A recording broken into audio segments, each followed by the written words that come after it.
So ay papunta na kami ng bundok. Yan po ba yung bahay nyo, tay? Ito po yung bahay nyo? Yung panganay ko na bata. Ah, okay. So magkaduktong kayo.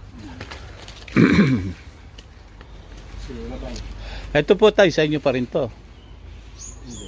Ah, hindi na. So yung boundary. So alin po ang boundary, tay?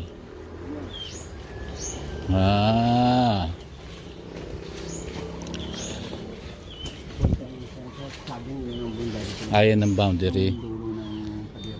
Ah, okay. Dito. Ah, ito po sa inyo pa to. Oo. Okay. Yung bahay ni Rabalang panganay.